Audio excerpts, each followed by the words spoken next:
இந்த காட்சிகளை கண்டுகளிக்க உதவி தந்திருக்கின்ற பத்திரிகை ஊடக கலை உலக சகோதரர்களே, சிறப்பு அழைப்பாளர்களே, எனக்கு முன் பேசிய இந்த குழுவினர்களே, இங்கே எல்லாரை பற்றியும் தொடர்ந்து பேசுறதுனால அந்த பேர் வரும்போது நான் பேசுகிறேன். இந்த படம் முதல்ல நமது இயக்குனர் மாதவ ராமதாஸ் சொல்லும் போது, ஏன்னா அவருக்கு மேல் விலாசம் ஒரு படம் பண்ணியிருந்தார். நீங்கள் பார்த்தீங்களா என்னன்னு தெரியல. ஒரு கோர்ட் ரூம்குள்ளே ஒரு கதையை பண்ணியிருப்பார். ஒரு கோர்ட் மார்ஷல் சம்மந்தப்பட்ட பார்த்திபன் நடித்த அந்த படம். அந்த படத்தை நான் பார்த்தேன். அந்த கோர்ட் ரூம் விட்டு அங்கே ஒரு ரீசஸ் அப்படின்னு சொல்லுவாங்க, அவர் அட்ஜாயின்மெண்ட் மாதிரி இருக்கும். சரி, இப்போ வெளியே போவார் போல இருக்குது அப்படின்னு பார்த்தா அந்த 2 கேரக்டர் உள்ளே நிற்க வச்சுருவார். கோர்ட் ரூமில் பேசிகிட்டு இருப்பாங்க. So never he went out accept ஒரு சின்ன ஒரு ஃப்ளாஷ் சொல்கிறதுக்காக வெளியே போயிருந்தார். இது ஒரு வித்தியாசமான திரைப்படமாக நான் பார்த்தேன்.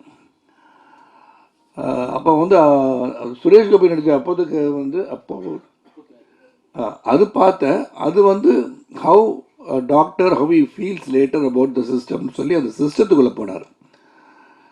இந்த கதை சொல்லும் போதும் இது கம்ப்ளீட்டாக அந்த வெசலில் தான் இருக்குது, அந்த ஷிப்பிங் வெசலில், அந்த ஃபிஷிங் போட்லாம். நான் சொன்னேன், இது வெளியே போகாத்தி கதை எப்படி இருக்கும், இந்த கதை எப்படி நம்ம கொண்டு போக போகிறோம், இது கடல்லே முழுமையாக எடுக்கணும்னா கூட அதுக்கு பெரிய செட்டு போடணும். இதெல்லாம் தான் என்னோட முதல் கேள்வியாக இருந்தது. இதெல்லாம் நாங்கள் யோசனை பண்ணி வச்சுட்டோன்னு சொன்னார். அங்கேயே அவருடைய டெடிக்கேஷன் எனக்கு தெரிஞ்சது. ஏன்னா ஒரு செட்டு போட்டு அந்த சைஸ் ஆஃப் த போட்டே செட்டு போட்டு அந்த உள்ளே எடுக்கிற ஷார்ட்ஸ் எல்லாம் ஹைட்ராலிக்ஸ் கொடுத்து அந்த ஷேக் கொடுக்கறது எல்லாமே எப்படி தண்ணீர் ஆடுவோம் அந்த அளவுக்கு ஷேக் கொடுத்து ஒரு டெடிக்கேஷனோட இந்த படத்தை ஒரு முயற்சி எடுத்திருக்கேன்.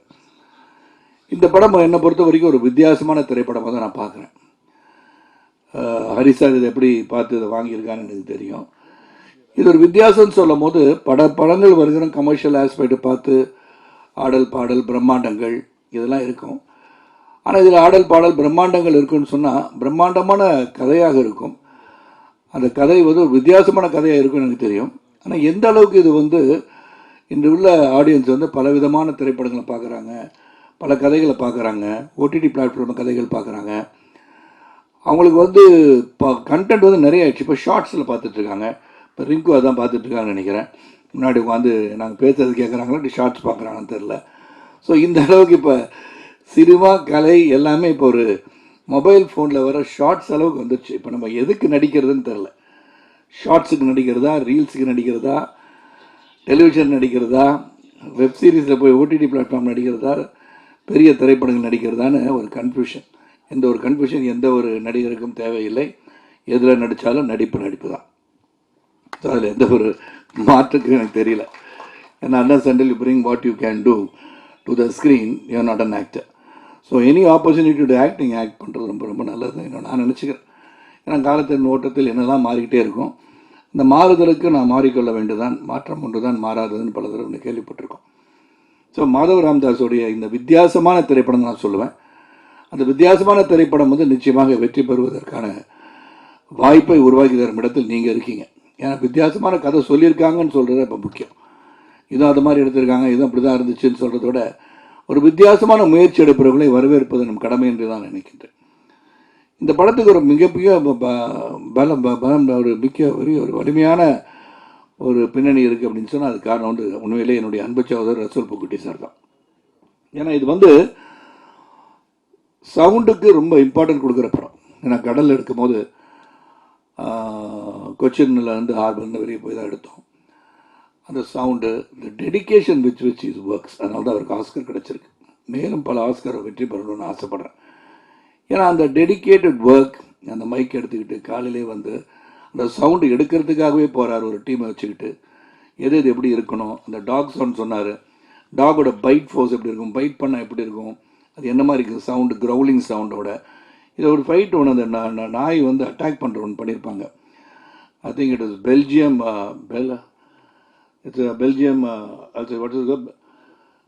மேலோனாய். பெல்ஜியன் மேலோனாய் தான் அந்த நடிச்சிருக்க இன்னொரு கதாபாத்திரம். அது கதாபாத்திரம் நான் சொல்லும் கூட வந்துட்டுருக்கனால அதோட ஒரு ஃபைட்டு பண்ணியிருப்பாங்க. கதையை சொல்ல வேணான்னு பார்க்குற யாரோட ஃபைட் அப்படின்னா உங்கள் கூடயான்னு கேட்டால் நிச்சயமாக என் கூட இல்லை. அது என் கூட சுற்றிட்டு இருக்கிற அந்த பலனா யாரை கடிக்குது, யாரை வந்து இது பண்ணுறதுன்னு பார்க்கணும். அண்ட் இது வந்து எடுக்கிறது எவ்வளோ கஷ்டமாக இருந்திருக்கும்னு யோசனை பண்ணி பாருங்கள். ரொம்ப சிறப்பாக வந்து அந்த ட்ரெயினர் என்ன வண்டர்ஃபுல் ஜாப்னு சொல்லணும். ஏன்னா அதை பார்த்தோன்னு உண்மையிலே மெய்சிலிருக்க வைத்ததுன்னு சொன்னால் அது கொஞ்சம் மிகையாகாது. அப்புறம் ப்ரொடியூசர் சஜித் ஒரு ப்ளசன்ட் பர்சன்.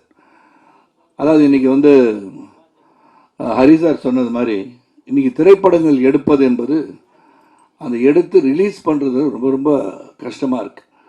பல படங்கள் ஓடிடி பிளாட்ஃபார்மில் வாங்கின பிறகு தான் ரிலீஸ் ஆகும். ஓடிடி பிளாட்ஃபார்ம் நிர்ணயம் செய்த பிறகு தான் அந்த படம் வந்து திரைக்கே வரும் அப்படின்னு சொல்லும்போது நாம் அதை மாற்ற முடியுமா என்று சிந்திக்க சூழ்நிலை தான் போயிட்டுருக்கோம். ஏற்கனவே வேறு ஒரு மீட்டிங்கில் சொன்னேன், 50 நாட்களுக்கு பிறகு ஓடிடி பிளாட்ஃபார்ம் படத்தை ரிலீஸ் பண்ணால் இந்த படத்தை தியேட்டரில் போய் பார்ப்போம் என்ற ஆசை ஆடியன்ஸுக்கு வரும்னு நான் நினைக்கிறேன். வேணாம், அது நடந்தால் ரொம்ப சந்தோஷப்படுவேன். அப்போ ஹரி மாதிரி நிறைய பேர் வந்து படங்களை வந்து ரிலீஸ் பண்ண தயாராக இருப்பாங்க. எந்த ஒரு படமும் சரி, நாம் நடித்திருக்கும் போது அந்த படத்தை வந்து வெள்ளித்திரையில் காண்கணும் போது அது வந்து ஆடியன்ஸோடு போய் திரைப்படத்தில் பார்க்கறது தான் உண்மையிலே ஒரு மகிழ்ச்சியும் சந்தோஷத்தையும் தரும்.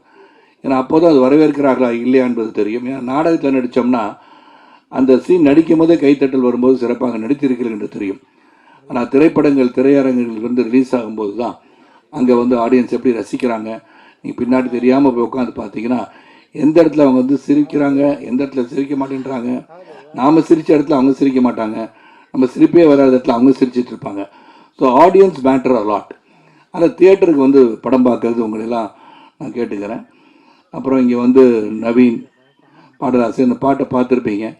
ரொம்ப தத்ரூபமாக வந்து அந்த பாடல் வரிகள், அவர் சொன்ன மாதிரி அந்த வரிகள் காதுகளுக்கு கேட்பது போல் இருக்கு. அது வந்து எல்லா sound was not super seeding the lyrics. அதுக்கு பாராட்டுக்கள். அதுக்கு எல்லாமே பாராட்டுக்கு வந்து டைரக்டர், அந்த சவுண்டு டீம் எல்லாருக்கும் பாராட்டு சொல்லணும். அந்த கேமராமேன் ரொம்ப பிரமாதமாக எடுத்திருக்காரு.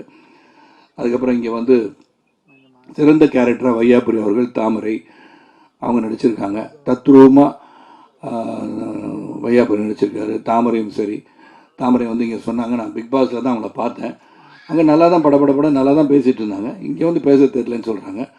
அந்த மேடையில் ஏறுவாங்க, அப்போ தான் தெரியும் மேடையில் போய் நின்று பேசுகிறது அவ்வளோ ஈஸி கிடையாது. அதனால் அந்த மேடை பேச்சு என்பது போக போக பழக்கப்படும் போது தானாகவே வந்துவிடும். பல மேடைகளை காண இருக்கிறீங்க மட்டும் நான் உங்களை பற்றி சொல்ல முடியும். அப்புறம் கம்மிங் டு இந்திரஜித் வந்து ஒரு சிறந்த கலைஞனாக வருவதில் எந்த ஒரு மாற்று கருத்தும் யாருக்கும் இருக்க முடியாது. Dedicated youngster who got passion to act அப்படின்னு சொல்லலாம். அவரை பற்றி சொல்லணும்னா, அவர் வந்து வெளிநாட்டில் படிச்சுட்டு இருக்கும் போது லீவில் வந்து இந்த படத்தில் நடிக்கிறாரு. அதுக்கப்புறம் டைரக்டர்கிட்ட வந்து பழகி டைரக்டரோட படத்தில் நடிச்சிருக்காரு. இந்த படத்தில் வந்து நான் வந்து ஃபஸ்ட்டு அந்த ரஷ்ஷஸ் வந்து டைரக்டர் மாதவ் சார் காட்டும் போது தேர் இஸ் சம் கிளிண்ட் தட் அது வந்து அந்த அந்த படத்தில் அந்த கேரக்டராகவே மாறி இருக்கிறார் என்று தான் சொல்லணும். How you should do this character, எவ்வளோ பேஷனாக இந்த கதை பண்ணால் சிறப்பாக இருக்கும்னு நினச்சி I think Indrajith sir work. And தேவியாக்கா வந்து என்ன ப்ளஸ், தேவிக்கு ப்ளஸ் என்னென்னா, Devi already she is a beautiful girl. ஏன்னா அவங்க ஃபேமிலியில் சிலரும் வந்து முன்னணி கதாநாயகிகளாக இருப்பதை அவர் சொல்ல விரும்பவில்லைன்னு நினைக்கிறேன். ஏன்னா அவங்களுக்கு சொல்லணும்னு அவசியம் வராது. காரணம் இவங்களே ஒரு சிறந்த நடிகையாக வருகிற வாய்ப்பை பெற்றிருப்பவர். அண்ட் ஒரு அக்ரபேட்டிக் அதை பற்றி தெரில. அவங்க வந்து ஒரு இங்கே வந்து பத்திரிகை சகோதரர்களும் ஊடகங்களும் இங்கே வந்து சிறப்படைப்பாளர்களும் நீங்கள் வந்து தேவிகாவை வச்சு ஒரு சிறந்த ஒரு ஸ்டண்ட் படத்தை எடுக்கலாம். நீங்கள் அந்த பாடல் காட்சியில் பார்த்தீங்கன்னா தெரியல, பின்னாடி சோஃபாலேருந்து பல்ட்டி அடித்து என் பக்கத்தில் வந்து உட்காந்துருப்பாங்க. நான் வந்து ஒரு தடவை 2 தடவைக்கு மேலே பண்ணாதீங்க, கழுத்து உடைய போகுதுன்னு. இல்லை, நான் பண்ணிடுறது 10 தடவை பண்ணால் 10 தடவை பண்ணுறாங்க. அண்ட் பைக்கு ஃபோட்டோகிராஃபியில் ஆசை. ஸோ இந்த கலை உலகத்தை ரசிப்பவர் Devika. So she is got a very bright future as ரசப்பகுடி. அது மாதிரி ஹரிசாருக்கு நன்றி. அப்புறம் கேரளா டிஸ்ட்ரிபியூட்டருக்கு நன்றி. வையாபுரி கூலிங் கிளாஸ் மாட்டார், எதுக்குன்னு தெரியல, தெரியுது இல்லை மாட்டுங்க. அதான் இப்போ தான் ஸ்டைல், அதான் ஸ்டைல். இப்போ நம்ம கண்ணு மற்றவங்க தெரிஞ்சிடக்கூடாது. நம் கண்கள் பேசுவது என்ற காரணத்தினால், கண்கள் என்ன பேசுகிறது தெரியாத காரணத்தினால் நான் ஒரு கண்ணாடி அறிந்து கொள்கிறார் என்று நான் நினைக்கின்றேன். இருங்க சார், கடைசியாக தான் சொல்ல முடியும் சார். அவதான் அந்த படத்தோட கதாநாயகனே. எல்லாரும் சொல்ல மாதவ், ரஜித் வருது, சங்கர் சார், அவங்க நண்பர் சொல்லிட்டேன். இந்த படத்தில் முக்கியமாக அன்றைக்கி சந்தோஷப்படுவீங்க. ஏன்னா இந்த காட்சியில் அந்த நிக்கில் முருகன் என்ற அன்பு சகோதரர் அவர் வந்து இந்த படத்தில் ஒரு முக்கிய பாத்திரம் வந்து குரல்கள் வந்து வெளியே தான் கேட்டுட்டு இருக்குன்னு அந்த படத்தில் முதல்ல அவர் குரல் கேட்க வேண்டிய ஒரு சூழல் உருவாயிடுச்சு. இந்த குரலை போய் முதல்ல போட்டாங்களே அப்படின்னு கொஞ்சம் இருந்து கட் பண்ணிடலாமா, அந்த காலம்லாம் கட்டி தூக்கி போட்டுருவாங்க. ஆனால் தூக்கி போட முடியாத இடத்துல கரெக்டாக ஃபிக்ஸ் பண்ணிக்கிட்டாங்க. சரி, எப்படி தூக்கி போடாட்டி என்ன பண்ணுறது சொல்லி தூக்கி போட்டு மிதிக்கிற மாதிரி காட்சி வருவான்னு பார்த்தேன், மாட்டிச்சு எனக்கு. அது வந்து நல்லா நான் சொன்ன நிற்கல தெரியாதனமாக இமோஷனலாக நடிப்பேன், உண்மையில் அடித்தாலும் அடிப்பேன் அப்படின்னு சொன்னேன். ஆனால் அதுக்கு தகுந்த ஈடு கொடுத்து என்னை எதிர்த்து பேசுகின்ற வசனங்களை நீங்கள் பார்க்க வேண்டும். அது வந்து மனசில் இருந்ததெல்லாம் பல பேருக்கு இருக்கலாம், இவர் ஏதாச்சும் எதிர்த்து பேசணும், முறைக்கணும் அப்படின்றது. இந்த மாதிரி சினிமாவில் நீங்கள் நடிங்க, அப்போ இந்த காட்சிகளுக்கெல்லாம் நடிக்க முடியும். நடித்தார், என்கிட்ட வந்து எதிர்த்து பேசினார், அதுக்கு என்ன விடை கிடைத்தது என்று சொன்னால் மிதித்து அவரை தூக்கி போடுகிற அளவிற்கு எனக்கு ஒரு வாய்ப்பு கிடைத்தது. மிகப்பெரிய சந்தோஷம் எனக்கு.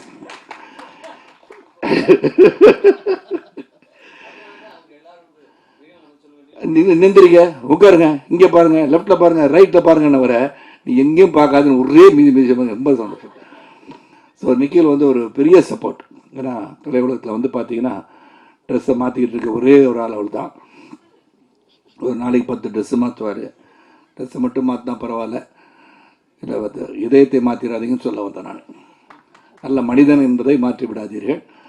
இந்த வருகை தந்திருக்கும் அனைவருக்கும் ரொம்ப ரொம்ப நன்றி. அந்த படம் மியூசிக் ஜெர்சி கிஃப்டாக இருக்கணும், சரி, சவுண்டு வந்து பெரிய முக்கியமான பங்கு. எனக்கு கொடுக்கப்பட்ட கதாபாத்திரம் நீங்கள் பார்த்துருப்பீங்க, கிளிம்ஸஸில் பார்த்துருப்பீங்க.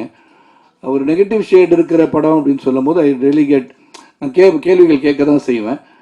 ஆனால் இன்றைக்கி வந்து நெகட்டிவாக இருக்கிறவங்க தான் வெற்றி பெறுறாங்க. ஆனால் இன்றைக்கி வந்து நீங்கள் வந்து கதாநாயகன் என்று சொன்னால் நல்லவனாக இருந்தால் மட்டும் கதாநாயகன் இருக்க முடியாது. அவன் என்னென்ன தப்பு பண்ணுறானோ அவன் தான் கதாநாயகன். வில்லன் பிகம்ஸ் அ ஹீரோ, இந்த hero becomes a villain these days. நான் கலை உலகத்தை பற்றி பேசுகிறேன், நீ வேற எடுத்துக்கூடாது. ஏன்னா அப்படி தான் இருந்துச்சு. ஏன்னா புஷ்பா 2ல் வந்து பாவம் அதில் வந்து அவர் வந்து செம்மரம் கடத்திட்டு இருக்காரு, அவர் தானே ஹீரோ. ஏன்னா அந்த பாவம் ஃபாத் ஃபாசில் வந்து gets beaten till the end is not able to கேட்ச்ன்ற மாதிரி இருக்குது. அந்த மாதிரி இன்றைக்கி வந்து காலங்கள் மாறிவிட்டன. ஆனால் எதை நோக்கி போது ஒரு கதை வித்தியாசத்தை தேவைப்படுகிறது. அந்த வித்தியாசத்துக்கு பயன்படுத்துறது தவறு என்பதை உணர்த்துகின்ற காட்சிகளும் வந்து விடுகிறது. அதனால் அது ஒரு டிஸ்க்ளைமர் மாதிரி போட்டுடுறோம். ஆனால் இந்த படம் வந்து என்னை பொறுத்த வரைக்கும் இது வந்து மிகப்பெரிய கலெக்ஷன், 1000 கோடி கலெக்ட் பண்ணோம், 3வது நாளே வெற்றி விழா கொண்டாடுவோம் அப்படின்னு நான் சொல்ல மாட்டேன்.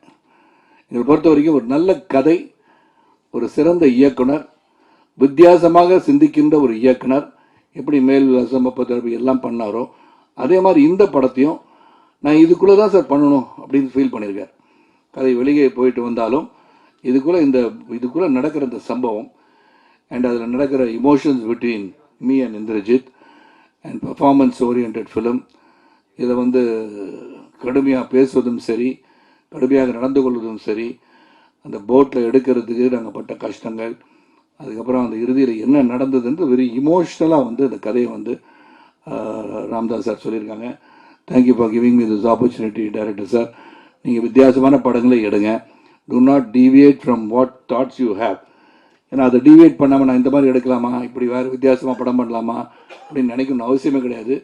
Keep your genre and make it more interesting and commercial. ஏன்னா கமர்ஷியலாக இருந்தால் தான் you will be look back and people will start looking at you. Because producer அவர் பணம் சம்பாதிக்கணும், டிஸ்ட்ரிபியூட்டர் பணம் சம்பாதிக்கணும். ஸோ இந்த படத்துக்கு வந்து நீங்கள்லாம் வந்து உங்கள் ரிவ்யூஸ், நீங்கள் படம் பாருங்கள். ஒரு வித்தியாசமான முயற்சி, நாங்கள் இதை எதிர்பார்த்து வந்தோம், அதெல்லாம் இல்லையே அப்படி நீங்கள் ஈஸியாக சொல்லிட்டு போயிடலாம். எடுத்த முயற்சிக்கு நீங்கள் உறுதுணையாக இருந்தீர்கள் என்று சொன்னால் இது போன்ற படங்கள் வெற்றி பெறும் என்ற நம்பிக்கை எனக்கு இருக்குது. மீண்டும் உங்கள் அனைவருக்கும், கலை உலக சகோதரர்களுக்கும், வருகிற சிறப்பு அழைப்பாளருக்கும், ஊடக நண்பர்களுக்கும், பத்திரிகை சகோதரர்களுக்கும், செல்போன் பிரியர்களுக்கும்,